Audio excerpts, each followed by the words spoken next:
morning, and welcome to Beware of Spoilers. I am Adam. It is Monday, October 31st, so it is Halloween.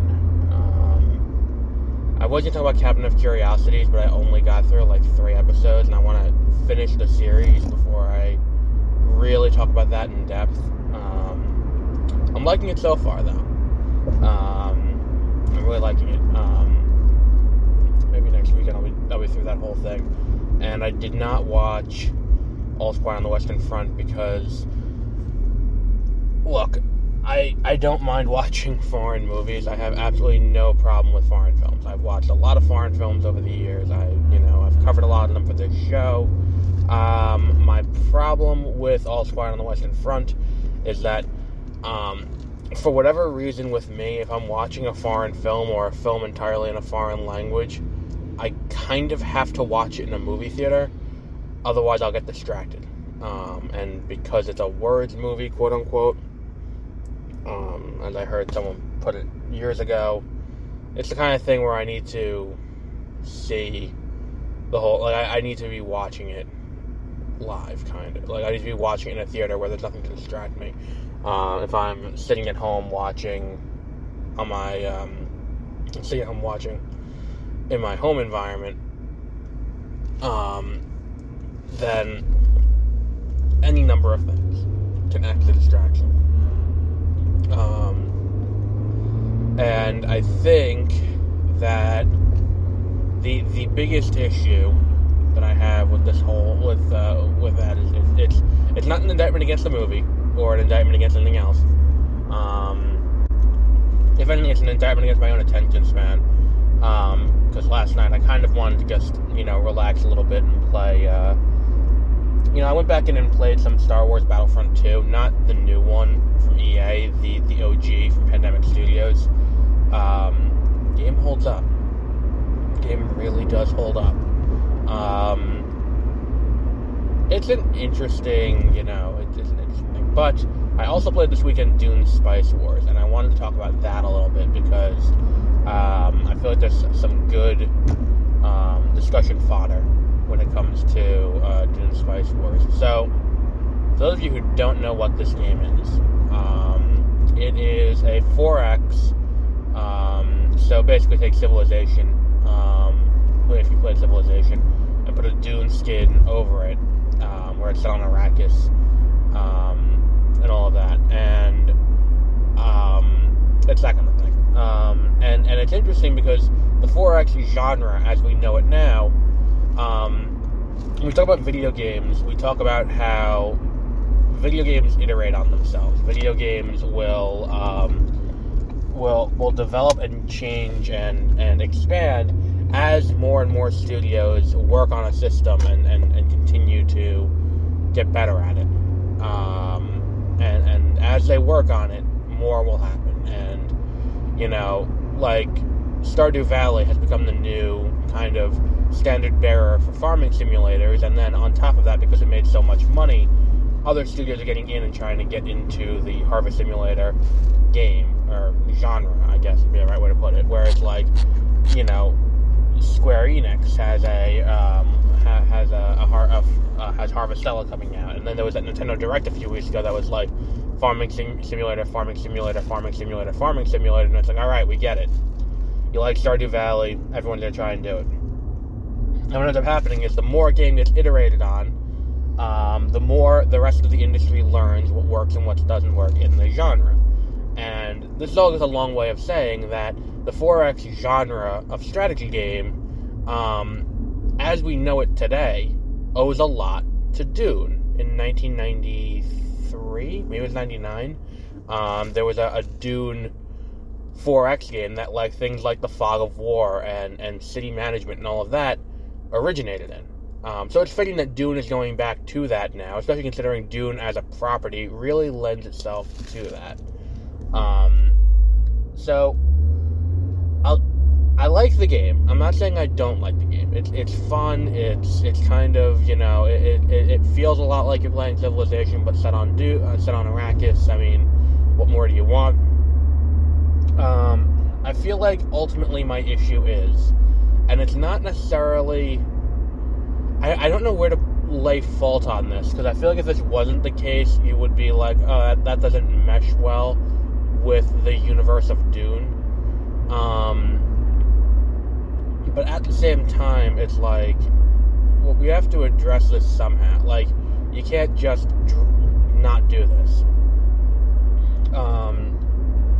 And the issue that I'm talking about is the fact that really the only major path to victory, or the path to victory that the game really tries to push you onto, is military conquest. What we would consider the conquest victory in Civilization, but the military victory. They want you to go in and defeat the enemy with a conquest victory.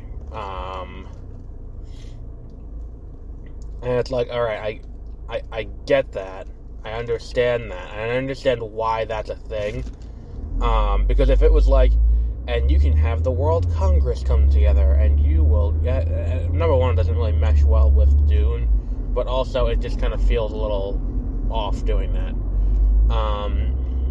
And it doesn't have quite the depth of roster that games like Civilization have, but at the same time, there are 4 houses in Dune, and you can't exactly just make up other ones without it feeling weird.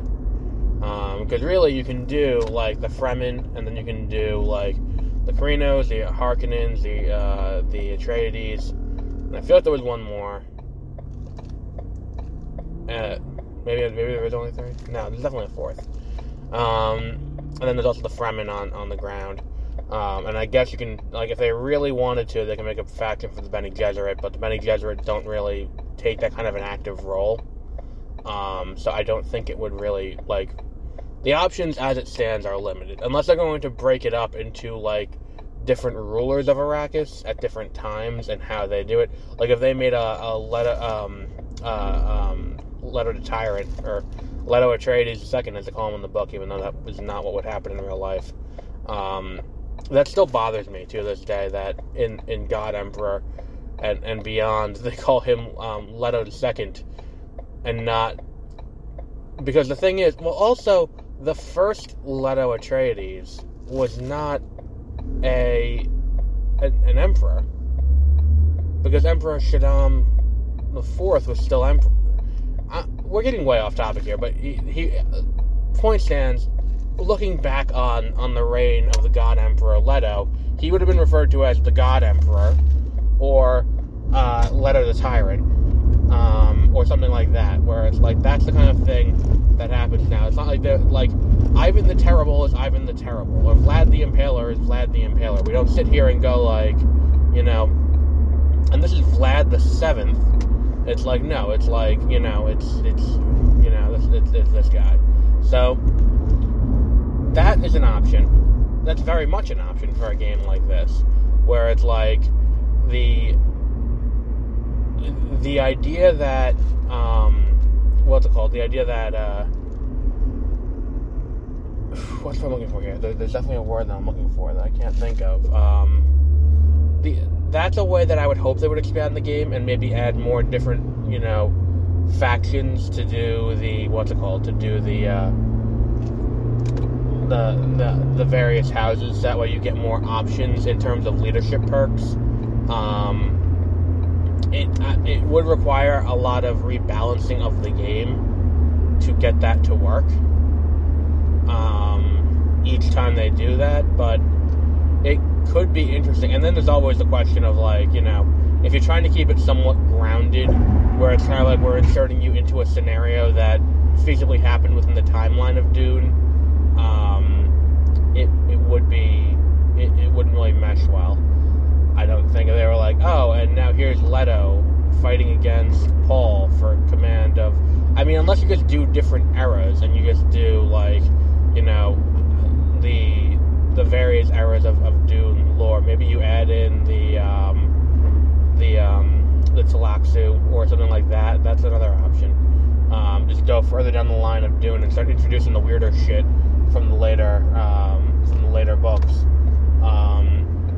It's also a valid option. Either way, there's a lot to really grow with this game. There's a lot to really work on, and I don't think that lot of great groundwork here that's been laid, and I feel like there's definitely a lot that could be done to improve at the same time. What else happened with this game that I enjoyed? I really liked the what's the word I'm looking for? I really liked the graphics are great, and I think that's one of my favorite things. Like, my old laptop couldn't run the game, and then when I did it on my new laptop, it was like, staring into a whole new world, where it's like, this is beautiful and very well, done, and all of that. It's an interesting kind of look at what Arrakis is for the context of this game. What else was there with this? I'm blanking now on this. I mean, look, the game is fun. I enjoyed the game. It looked really nice. It plays really well too. I just wish there was a little bit more tutorialization, and I'm finding more and more that maybe it's something that comes with age, but I'm less willing to sit here and figure out a game for myself. I just want the game to tutorialize me. Unless it's a game that I already know how to play very well, in which case, put me through a tutorial, I'm going to be pissed. So it's this weird kind of duality where I need the entire games industry to revolve around me, the protagonist of reality. Because I can guarantee next month when I do my review of Scarlet and Violet, well, really just Violet because I'm playing Violet, but when I do that review, you're going to hear me complain that the tutorial's too long. But at the same time, it's like, you do kind of need a tutorial. You need to be able to, onboard a player without just being like, oh, and have fun. I feel like this game kind of just throws you into a lot of it. And granted, I didn't look too closely. There probably is a tutorial mode. And if there is a tutorial mode, that's probably what I'm looking for. I'm sorry, I'm tired. I think part of it was I just assumed that I could walk into this game like, what up? Like, I've been playing Civilization for the better part of a decade. Well, over a decade at this point. Close to 15 years I've been playing Civilization, because I've been playing it on my phone, on Civilization Revolution for the iPod Touch, back in, 2008. And it's one of those things where it's like, I understand the whole, the whole genre. I can just do this. This doesn't need me to think about anything. And they do kind of explain some things, like, you have to harvest spice, how to harvest spice, what you have to put there, how to deal with sandworms, how to evacuate yourself if a sandworm shows up. That kind of stuff is all kind of explained to you. But more broadly, the conditions of victory are not. And thinking back, I don't think Civilization really ever explains that to you either, like what you have to do to win. You kind of just have to figure that out for yourself, to an extent. I mean, eventually you'll get a thing that's like, here's how you win. Building the CXs is pretty cool, and they end up looking pretty nice on the map. And that's the other thing too, is that it's very hard to, while you're playing this game, be like, anything about it doesn't work, because when you're playing it, it's like, oh, I mean, look, it's a desert planet. There's no water anywhere on the planet, and you're looking and you look around, and it feels what's it called? It feels full and incomplete, and it is pretty well done. And look, we're about a year away from Dune, Dune Part 2, because a week from Friday, or a year from this Friday, Dune Part 2 comes out. Like, isn't that wild? Like, that's where we are. A year from Friday, Dune Part 2 comes out. So, strap in for that. I mean, who isn't pumped? And this is a great little thing to keep you, in between, Dune and Dune Part 2. Unless you want to read the book. The book is really good, if you have not read the book. It will tell you what happens, but also, reading Hamlet will tell you what happens. And also, if you go back and listen to the episode that Peter and I did last year about Dune, you'll hear, all about what happens in the back half of Dune, and beyond, going into the later books and, the ancillary materials. But yeah, it is it is definitely worth a read if you haven't yet. Definitely worth a read. So what else do we want to address with this? I think that's really it. The game's pretty fun. I mean, look, I think that at a $39.99 price point, it's a little steep for what the game is. The game isn't particularly deep or complex. It doesn't have a ton of characters or options to play as, but it is continually updating. And as long as it's continually updating, that's all you can really ask for. But at the same time, I understand that the $39.99 price point is a little bit high. It's more than a little expensive for what the game is, and I feel like that is a perfectly valid reason not to buy it. Especially considering what this game is in regards to within its genre, where strategy games on their own are kind of niche, but for a strategy game set in the world of Dune, and particularly a 4X strategy game, it's a tall ask for someone trying to get into the game. It may be a discount. Maybe if they mark it down, maybe it's worth it then. Now, I already own the game, so I don't get information as to if they mark it down or not, because I already bought it. But it is one of those things where it's like I paid $39.99 for it. I do not regret buying it. I think it was a good investment and use of time. Everything about it. But I think that's really all we got for today. I think that's it. But we will wrap up there for today. Our next episode will be... what day? You know what? I think tonight I'm going to buckle down and actually plow through the Peripheral. And I think that's what I'm going to do tonight. So we'll have the Peripheral tomorrow. I think that, we will actually do that. I still have to finish Rings of Power. Still have to finish House of the Dragon. But I kind of want to get back on the Peripheral, or onto the Peripheral train and get that. I mean, look, my problem is just, if I'm being honest, my problem entirely comes down to Amazon Prime not being one of the two streamers that I use on a daily basis. So I always forget to watch things on there. So like I did watch Paper Girls, but that's because I had COVID. And I was sick, and then I was like, all right, well, let me see what else there is to watch, to break up watching 8 straight hours of a documentary about Industrial Light and Magic. And there it was, and it was really good, but, I will eventually get around to these things. I just have a tendency to forget that Amazon Prime is a thing. And that's definitely on me, not anyone else. But we will wrap up there for today. Also, this week's going to be a movie week again.